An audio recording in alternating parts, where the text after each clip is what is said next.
Dick Cheney, former congressman and businessman who served under 3 presidential administrations, most notably as vice president to George W. Bush from 2001 to 2009, died at 84 years old. No vice president in modern American history has even come close to being as controversial as Cheney was.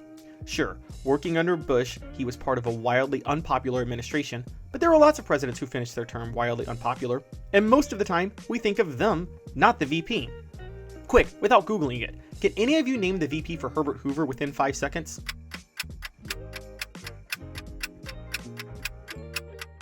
It was Charles Curtis. But the point is, Hoover, not Curtis, is associated with all the failures of his presidency. Not Cheney, though. Consistently, from the time Bush left office until now, Cheney has always been more hated than Bush. His approval rating actually fell all the way down to 13% in December of 2008, shortly before leaving office, even lower than that of Congress at the time.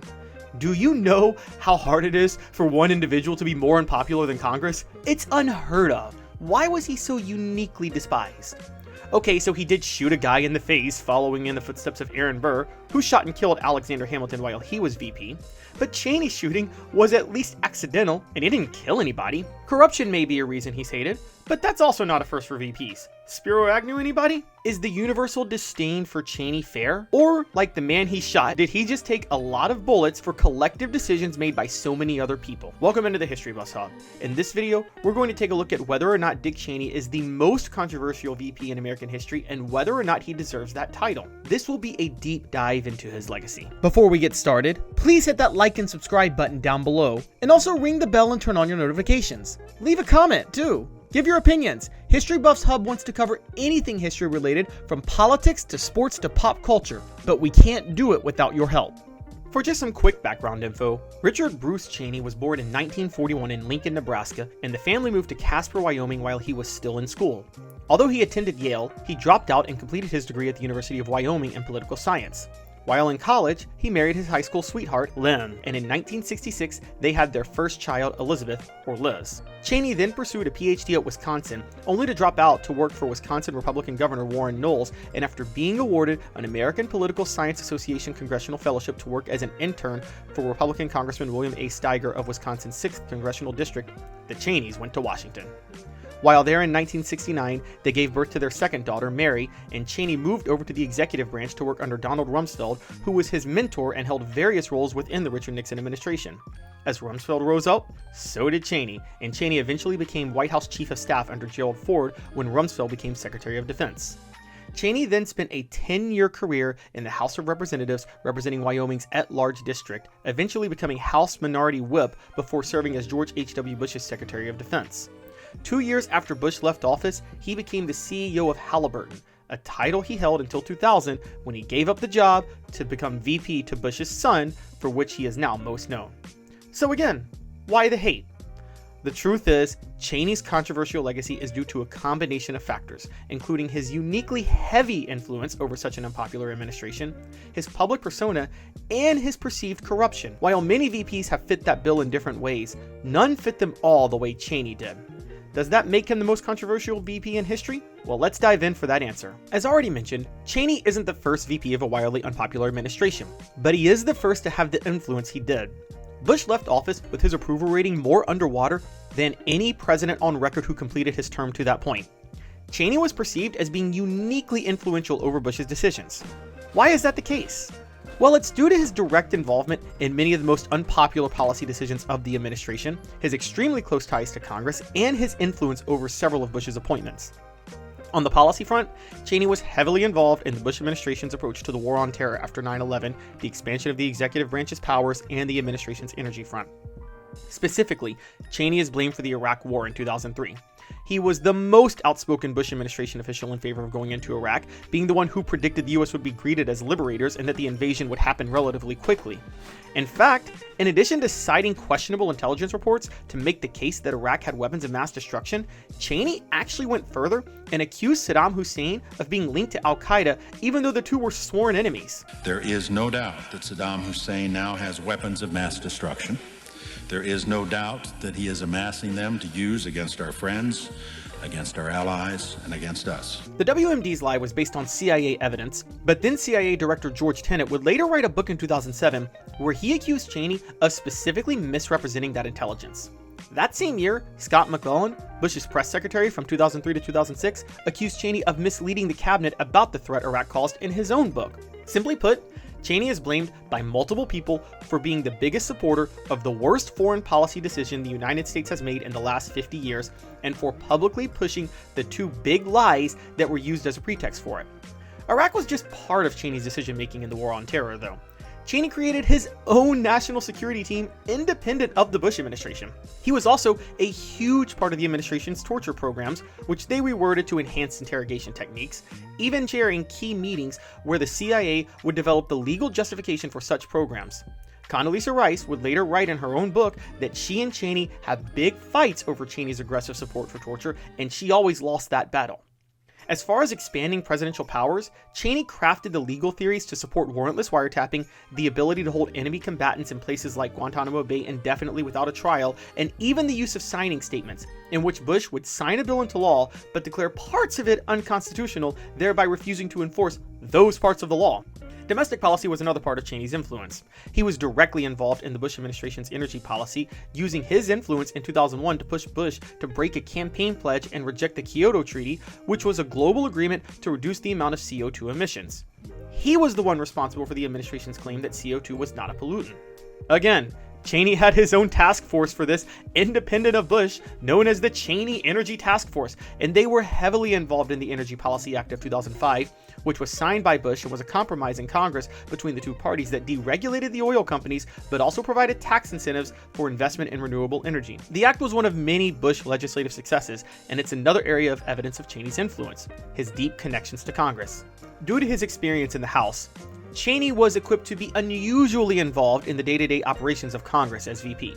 Sure, the VP does preside over the Senate, but Cheney actually set up an office on the Senate and House sides of the US Capitol, becoming the first VP to do so and increasing his influence in the legislative body. Several news reports at the time detailed how he was regularly seen in meetings on Capitol Hill, much more than previous VPs. This involvement set the stage for one of the most savage debate takedowns in US history when Cheney attacked the poor attendance record of Senator John Edwards in their 2004 VP debate, as Edwards was running to be John Kerry's VP. I'm up in the Senate most Tuesdays when they're in session.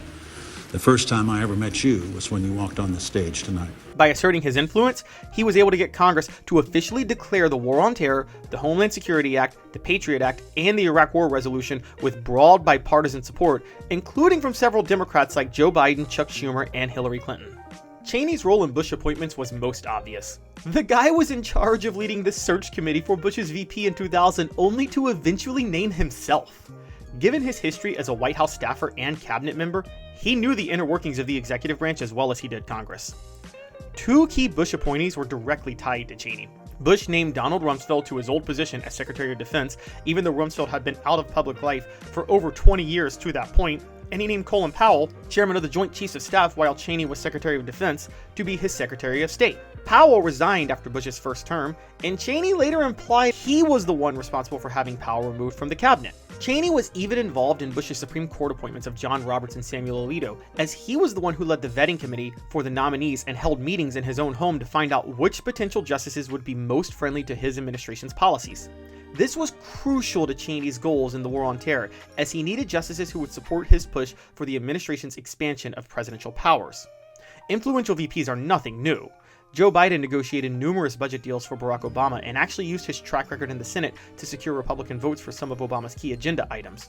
Bush Sr. was heavily involved in Ronald Reagan's foreign policy agenda in the 1980s that is credited with winning the Cold War, and for people who believe Reagan already had Alzheimer's by his second term, there's widespread belief that Bush was the effective president by 1986. Henry Wallace was heavily involved in the military buildup for World War II under Franklin D. Roosevelt in 1941, and is largely credited with the US being ready to enter the war right after the Pearl Harbor attack.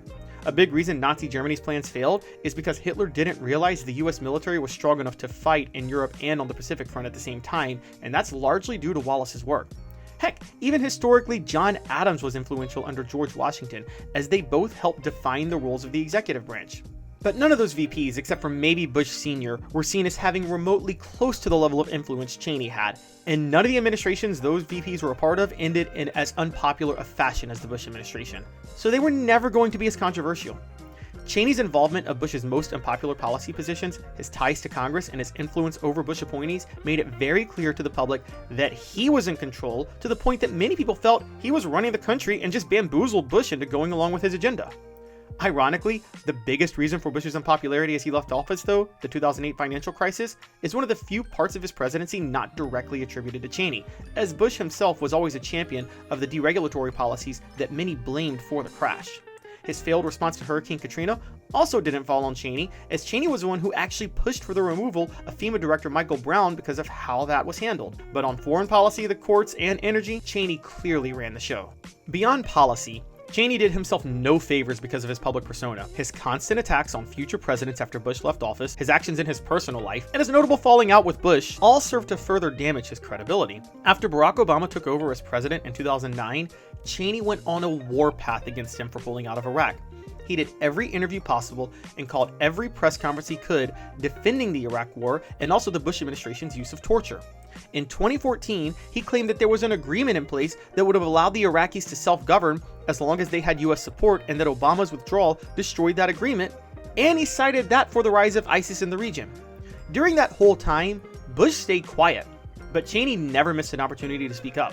And without Bush's public support, it only made Cheney look worse to the public. Even as the Republican voters got behind Donald Trump, who publicly attacked the Iraq War, Cheney never backed off the idea that the invasion was the right decision, and he clearly didn't care how unpopular it made him. He then turned against Trump for opposite reasons, backing his daughter Liz Cheney after she opposed Trump's wishes to overturn the results of the 2020 election. But that alienated him with his own conservative base, so by the 2020s, he was even more hated. Cheney's own personal life was also a problem. In his 20s, he was arrested for DWIs twice, and during the Vietnam War, he received 5 draft deferments, none of which were from disabilities, but because he was in college or starting a family, and that made him look like the most extreme version of a chicken hawk with how strongly he supported the Iraq War. As already mentioned, he shot somebody too, just like Aaron Burr. Cheney shot Harry Whittington in the face in a quail hunting accident in 2006, and he then managed to get Whittington to apologize to him. But family matters only further hurt his reputation. During the 2004 election, it was revealed that Cheney's daughter, Mary Cheney, is a lesbian. That came out as he was pushing for the re-election of the Bush administration, which made opposition to gay marriage central to its campaign. For what it's worth, Cheney did publicly disagree with Bush on this stance, but less than a decade later, he supported his daughter Liz Cheney in her Wyoming Senate run as she came out against gay marriage despite her sister being in one. It looked like the classic case of a dynastic political family willing to cast aside one of their own to fuel their ambitions.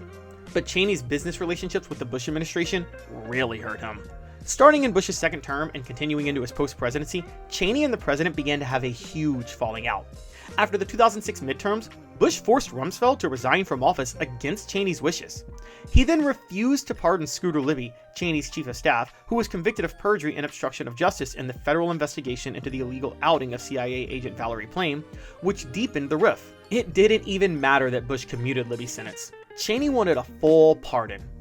Now, Cheney wasn't the first VP to publicly clash with the president. Thomas Jefferson was John Adams' VP and then ran against him in 1800, and then Burr, who we keep seeming to bring up, plotted a coup against the country when he was Jefferson's VP. But to be fair, back then, presidents didn't pick their VPs.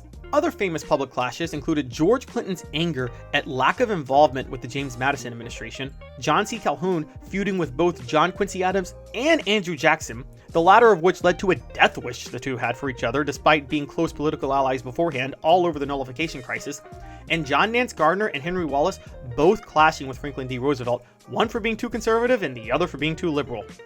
Mike Pence and Donald Trump obviously clashed too, as Trump turned on Pence for not trying to overturn the results of the 2020 election, and Pence turned on Trump for not calling off his supporters on January 6, 2021, when they were publicly chanting "Hang Mike Pence" because he didn't overturn the results. All of these instances were an even more bitter split than what Cheney and Bush had, but Cheney's clash with Bush isn't the only part of the story. It's also his clash with Bush officials, many of whom saw an opportunity amidst his falling out with Bush to save face and shift all of the blame for the administration's problems onto Cheney, further exacerbating a fallout. We mentioned George Tenet, Condoleezza Rice, and Scott McClellan throwing him under the bus. Colin Powell accused Cheney of cheap shots after Cheney implied he pushed for his removal from Secretary of State in his 2011 memoir, and he accused Powell of no longer being a Republican after endorsing Barack Obama in 2008. For his part, Powell had no problem leaning into the notion that he left the administration because of his opposition to their eagerness at invading Iraq. Even Bush Sr. in a 2015 biography jumped into the mix, calling Cheney and Rumsfeld, quote, iron asses in response to their hawkish foreign policy, and he implied that they derailed his son's presidency. Now, I'm going to issue a bit of a defense of Cheney before moving on, because all of these comments by people close to Bush are a huge reason for Cheney being so unpopular. A lot of this is trying to pass the buck. They all wanted a fall guy for the administration's unpopularity, and Cheney was an easy scapegoat.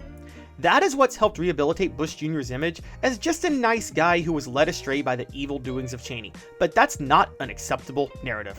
Bush was the president, and as Harry Truman once said about the role, the buck stops here. We have to stop not holding presidents accountable for things their appointees did. That is never an excuse. Also, Bush Sr. himself had Cheney in his cabinet, so if he felt that way about Cheney, why wouldn't he warn his son? Tenet was head of the CIA. He could have easily neutralized the faulty WMD report.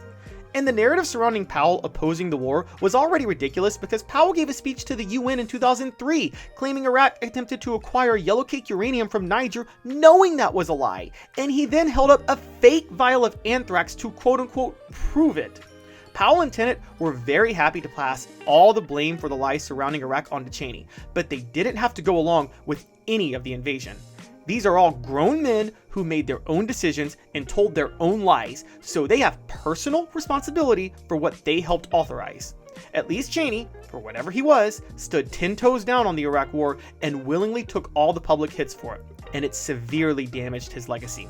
But how he uniquely benefited from the war certainly hurts his case, and that leads to the final reason for why he was so controversial: corruption. Let's just revisit the Scooter Libby commutation for a minute. Libby was Cheney's chief of staff, and he was convicted of perjury and obstruction of justice in relation to the administration's role in illegally outing CIA agent Valerie Plame. Deputy Secretary of State Richard Armitage leaked Plame's name to Washington Post columnist Robert Novak, and the leak occurred shortly after Plame's husband, Joe Wilson, had published an op-ed in the New York Times proving that, per his own investigation into the country of Niger, Colin Powell had lied on behalf of the Bush administration about Iraq having yellowcake uranium. The outing ended Plame's career, and a subsequent federal investigation revealed that high-ranking officials within the Bush administration deliberately leaked Plame's name in order to get revenge on Wilson for his op-ed, and Libby took the fall because he lied to investigators about his involvement. Getting back to Scott McClellan's book, he wrote that Cheney and Karl Rove were both involved in the leak, and that Cheney instructed him to publicly deny that. Libby was sentenced to 30 months in prison, 2 years of supervised release, a $250,000 fine, and 400 hours of community service. Bush commuted the prison sentence but nothing else, and as previously mentioned, not giving Libby a full pardon really soured his relationship with Cheney. But crazy enough, the Plame issue was the least of the corruption issues tied to Cheney. The rest of them were tied to Halliburton, where, as we already mentioned, he served as CEO from 1995 to 2000. Halliburton itself is an energy company that provides oil and gas, but its subsidiary, KBR, makes weapons for the Defense Department. The Iraq War, a bribery scandal in Nigeria, and Bush's energy policy, which we mentioned was orchestrated by Cheney, all helped that company. In terms of Iraq, KBR received no bid contracts to supply weapons for the war worth up to $7 billion for quote-unquote restoring Iraqi oil. This move was double dipping, as the government would pay KBR to supply the weapons to protect the Iraqi oil fields, and then KBR's parent company, Halliburton, would retrieve the oil. Also, while Bush was president, KBR paid over $180 million in bribes to Nigerian officials to secure a contract for a liquefied natural gas plant.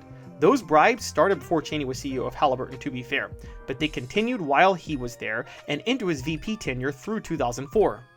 Then there was the Halliburton loophole in the Energy Act of 2005 we mentioned earlier, which exempted fracking companies like Halliburton from the same regulations that come from mandating safe drinking water across the nation.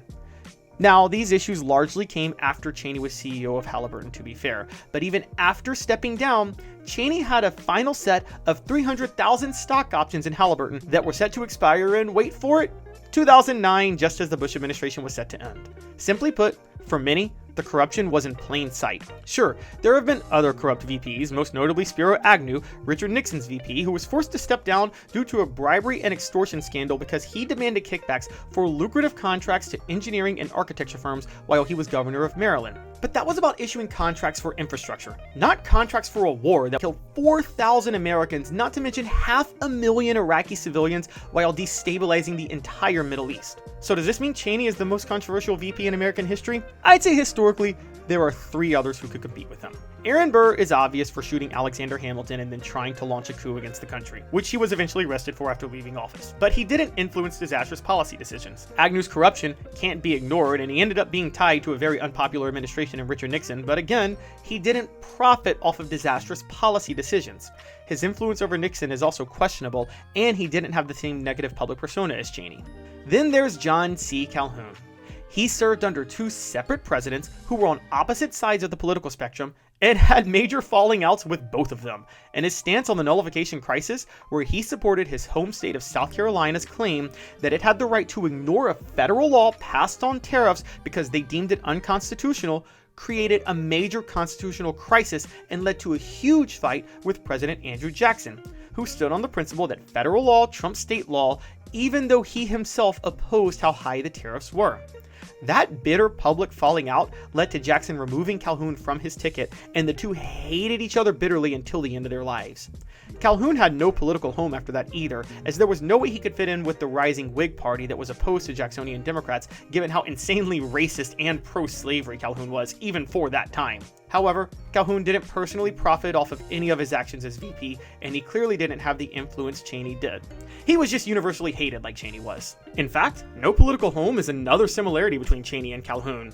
After Cheney's falling out with the Republican Party over Donald Trump, he and his daughter Liz endorsed Kamala Harris in 2024, and Harris decided to embrace them in her campaign, while J.D. Vance openly repudiated Cheney at the Republican National Convention that year and insisted that the party can't go back to the Cheney era. He continued on the warpath against Cheney during the campaign. Dick Cheney, who I legitimately think is the single worst vice president easily of my lifetime. Unfortunately for Harris and Cheney, the left was never going to embrace Cheney, and Harris lost the Electoral College by a wider margin than any Democrat in 40 years with this strategy.